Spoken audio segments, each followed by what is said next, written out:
And while there are a lot of perspective and reports and studies around the same, what I want to understand firstly from you is that negotiations in general are tricky for everyone, especially when it comes to salary. But is it really trickier for women? And if it is, then why is it so according to you? So I think for that, Sankalp, we have to go back to the basics. We have to go back perhaps decades for sure, and maybe centuries if needed. If you look at from the socio-economic status, women have generally been subjugated. As part of the entire social echelons that exist. It's like if you look at the entire food chain, the value chain, we have been at the bottom.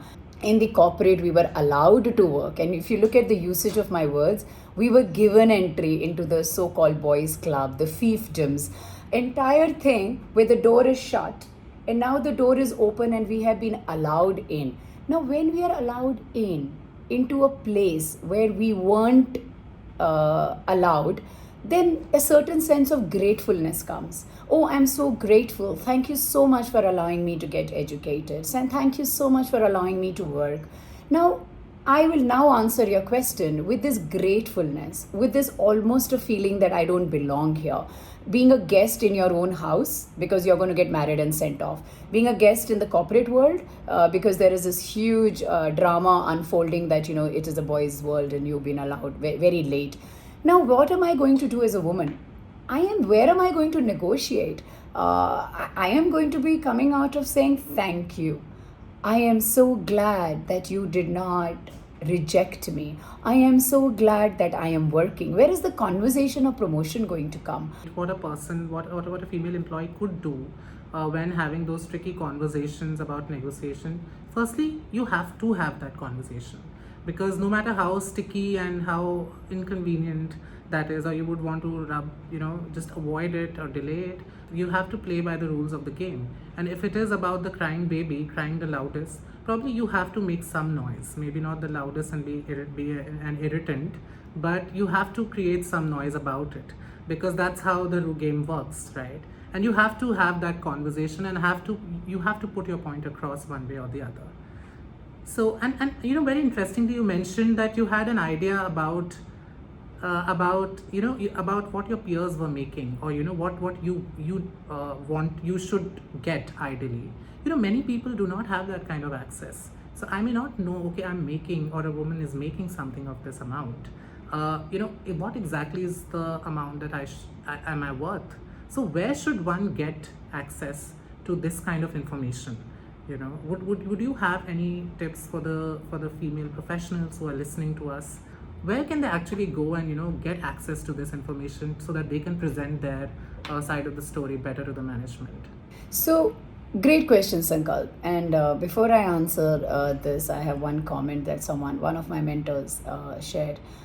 If you don't work on it, you're basically landing and positioning your entire case on hope. Hope alone is a terrible strategy. It's not a strategy at all. So effort with right skill, with right thought and framework is the right strategy. So hope, just work your bit onto it. Coming to where can they get data? Let's understand how men get their data. Where are they getting their data from? They network. They have a lot of informal conversations. The only person in the organization, the function that has access to competitive data on compensation and benefits benchmarking is the HRD. They're not going to open and share it with you. You can forget it. It's not going to happen. The other people are your leaders, your managers who have access, and depending on different levels, it's usually very concealed at the top. Well, they are not going to tell you that. So how do men get the data? Conversations, networking, informal beer, informal coffee, informal chats, getting together and playing games, just sitting together in the evenings and saying, hey, by the way, in my company this is happening and this is how I'm getting paid. Hey, what is it with you and where are you playing? The network amongst within the company, the network across the company. Your peer group when you get from the colleges out, those are great bonds. 4 years in an engineering college, it's just fascinating bonds. You tend to share so much. We are not going to suddenly change when you go to corporate early on. And why I'm saying early on, because early on those bonds, if you stop lagging behind early on, well, then the problem is that much easier to solve. So if women in the age of experience of 0 to 5 or 7 try to figure this out early, it's much easier mathematically to solve it later on.